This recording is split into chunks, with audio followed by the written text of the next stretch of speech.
Hi, I'm Jen. This is the video where I tell you guys how I lost 10 pounds. First off, I want to say that I am not a dietitian. Every body is idiosyncratic, which means that every body is unique. What techniques work for me may not particularly work for you. We all just have different body types, and this is just how I lost 10 pounds. So let me start off with the general stats of my body.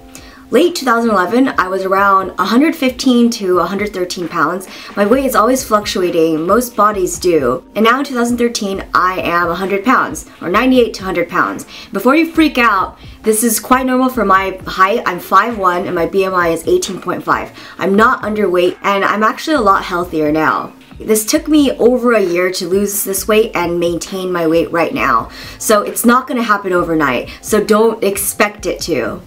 Number 1, take a picture of everything you eat. I know it sounds ridiculous. This is actually really important because just the conscious effort of taking a picture of your food, stopping and hold your appetite for 5 seconds, it makes a big difference. Every week you kind of can see what your diet was like. I personally use an iPhone app called The Eatery. It's super slow because the people who created it have kind of left it on the back burner, but it's still functioning and it's something that I use religiously. I took over 1,000 meals on that thing, and it's been helping me a lot to moderate what I eat. And so if I eat a donut on Monday, I'll remember that I ate that donut until Friday where I can eat another donut, you know? You'll start gathering data about yourself and just truly learning what it is. Take pictures of the good meals that you eat and the really crappy foods that you're eating. I found that documenting my food really makes me excited for my meals because I view food as a treat. If you don't have an iPhone, just take a picture with your cell phone, upload that into your laptop maybe every month,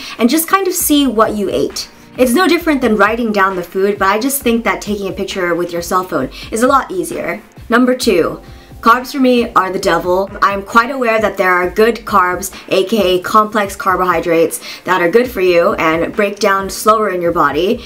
And there's also bad carbs, like refined carbohydrates. That's the really soft Wonder Bread carbs that are freaking delicious. I personally just try to avoid carbs as best as I can because I personally would just rather use my calories on proteins, veggies, fiber, you know, just other things that aren't carbs. If I really think about it, I probably eat carbs maybe once or twice a meal. I always try to make one meal of my day just completely carbless. There's addicting components in carbs, so I just try my best not to fall into the cravings.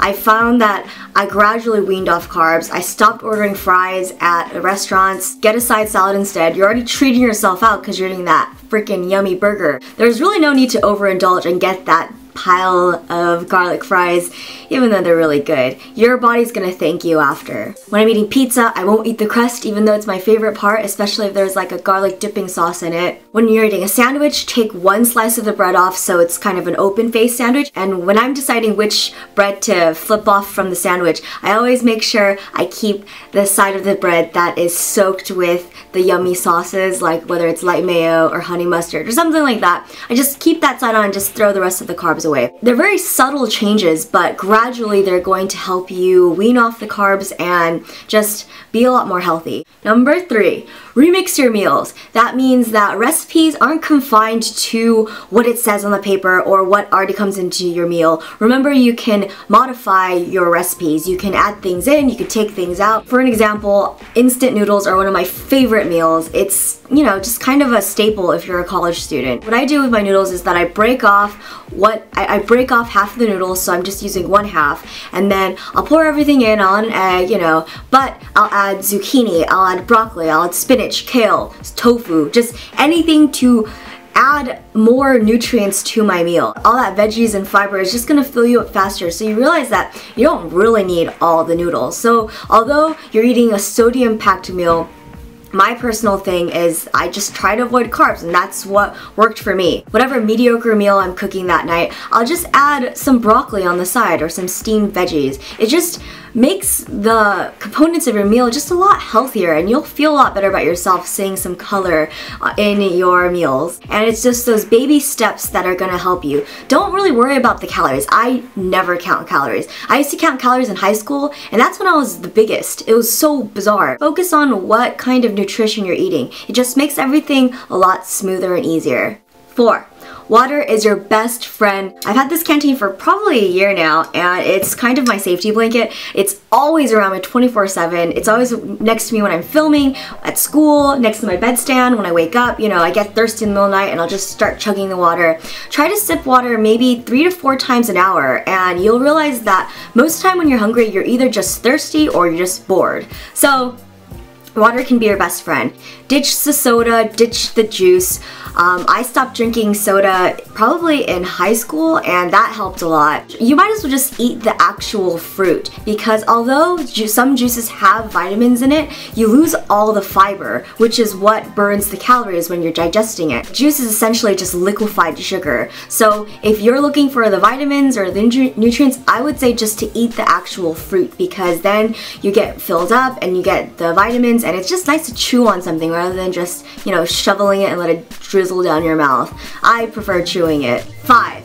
Exercise. Of course you need it. I've heard somewhere, I don't remember where, that losing weight is 80% of your diet and 20% of exercise. I think exercise is important if you want to have like a toned, sexy body. If I'm not going to do cardio, I'll just stay indoors and do Blogilates, which is one of my favorite YouTubers. Her name is Cassie Ho, and she has great workout videos that are around 5 to 19 minutes long, some of them. And I just do that in my room, and I try to do that probably 4 to 5 times a week, and that's for strength training, and I absolutely love her. She has this vivacious and bubbly energy, and she does the workout with you, and she talks with you the entire way, and I just love her. I think she's the one who keeps me going to exercise. So if you're ever watching this, Cassie, I want to say thank you for molding my body to what it is right now. I used to do cardio in the summer, and that's when I was using the treadmill all the time. I would run maybe 2 to 3 miles 3 to 4 times a week, but I stopped doing that because it's just so cold to go outside to the gym. I know it's a stupid excuse, but I think the holidays really kind of fattened me up and made me a little bit more lazy. I'm probably gonna get back into the groove of it once the weather warms up, but I find that listening to music and exercising didn't really help me at all. Music just wasn't enough of a distraction to me. That's how much I hate working out. I would usually just put a YouTube playlist on my smartphone, and I'll just watch the YouTube videos as I'm working out. Another trick is to walk everywhere. If you park your car somewhere, forget the parking spot that's right next to the CVS. Go park all the way to the end where the trees are, or where, I don't know, some giant cow plantation is. Just park as far as you can and walk to the drugstore. Every step counts. It's all about gradual build-up. Usually, if I'm craving something, I'll either work out, I'll start painting my nails or something, I'll do my homework, I'll pound a really long sip of water.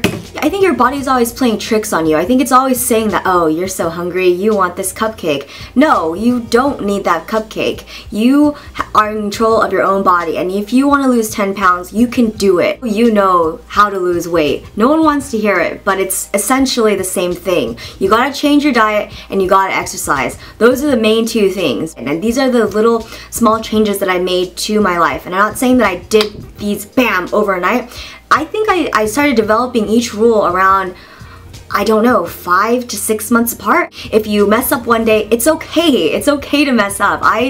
You know, you're a human and you have needs and cravings, but just don't give up. Every meal is another chance to, you know, fix your diet, I suppose. If you have any diet tips down below, feel free to let us know. And remember, if you don't agree with something I'm saying to you guys that I'm not a dietitian, I'm not a doctor, I'm not a physician, I'm just a normal girl who did these things to lose weight.